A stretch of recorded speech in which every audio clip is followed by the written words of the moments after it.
backstabbing. The first time I ever met an Uncle Yo cosplayer was like last month at a convention in Pennsylvania. A 15-year-old girl held up a cupcake, looked her dead in the eye and said, "I quit." Okay, that was a lot of fun. So basically, and he's going for the left shoe and he's having trouble with time with the tiny. He's taking off the tiny, he's going for the wing and he's running off with the wing. But what do you say? So I'm simply going to mimic as what he's doing backstage with these things. Because we have the same game plan for everything. You go get naked, I distract them. Hi's thems. It always bothers me. We'll get back into cosplay at conventions because it's the fun trip. I have so much trouble and so many problems keeping consistently with cosplays. Specifically because people come up to me after the convention and to me I remember them. It does not happen. You had a face mask on, you had Sharingan contact lenses on, you had 3-foot Technicolor hair spikes. Yeah, I'm gonna remember you! Ladies, just to throw out, I feel worse for the people who come up to me. I gotta tell you, don't you remember me from the last show? I'm gonna tell you right now, if your costume was anything tight-fitting or spandex, I'm not gonna remember your face. I was not looking you in the eyes.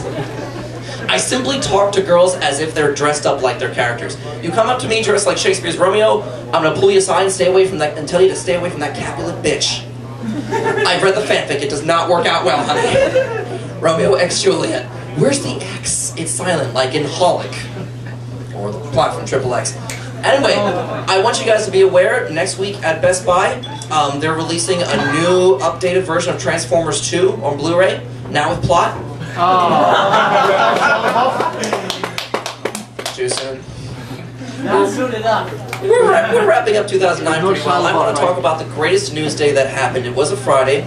I believe it was October 10th of this year. We had two major events.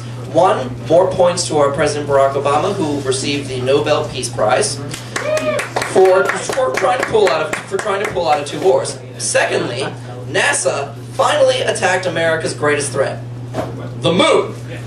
We literally threw a satellite at it. This wasn't an accidental crash. This was BAM! This was dodgeball playing against the douchebag who wants you to have a black eye.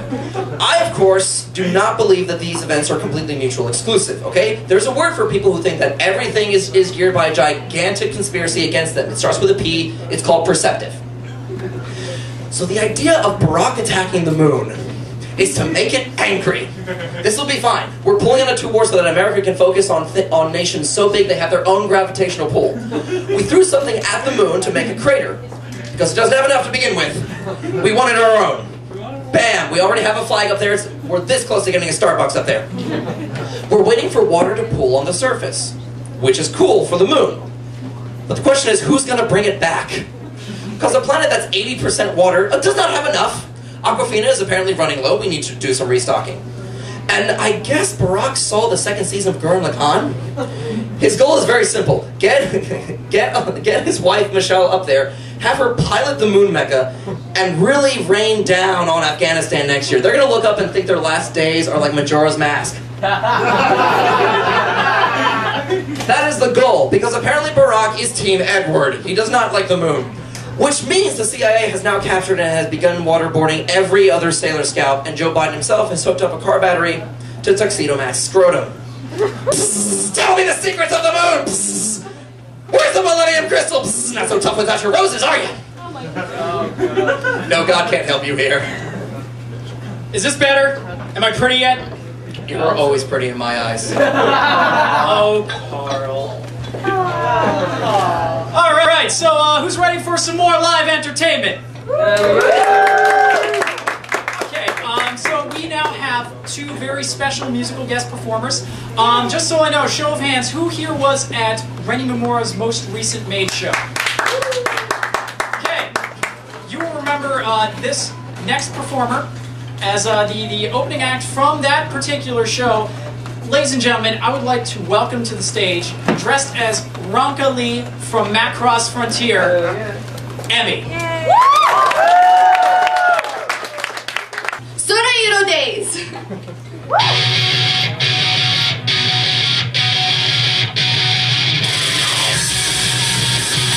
Who knows this song? Woo! Alright!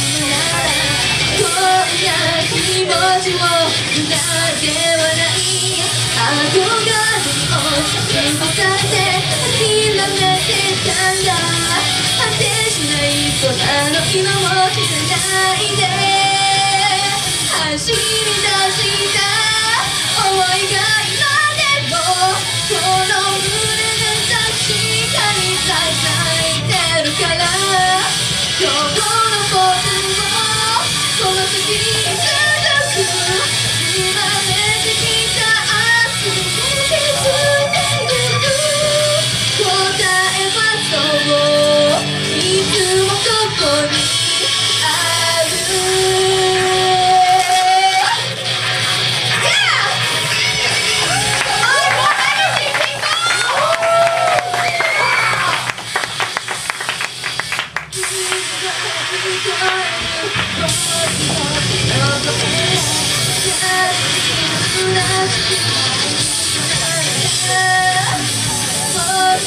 世界が君を結ぶならこんな気持ちも無駄ではない憧れに押しつぶされて諦めてたんだ果てしない空の色を見ることあの日くれた想いが今でもこの胸に確かに咲いてるから今日の僕が僕の不安の生まれてきた明日に気づいてゆく答えはそういつもここにある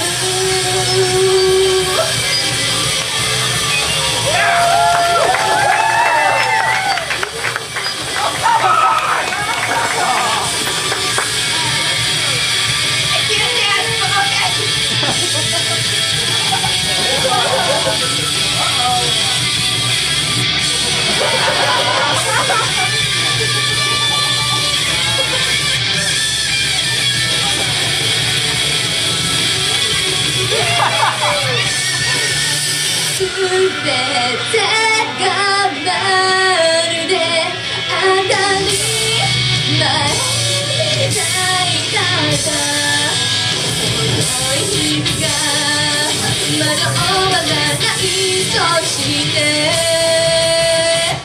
まだ走り出した思いが今でももう胸に確かに咲いてるから今日この僕が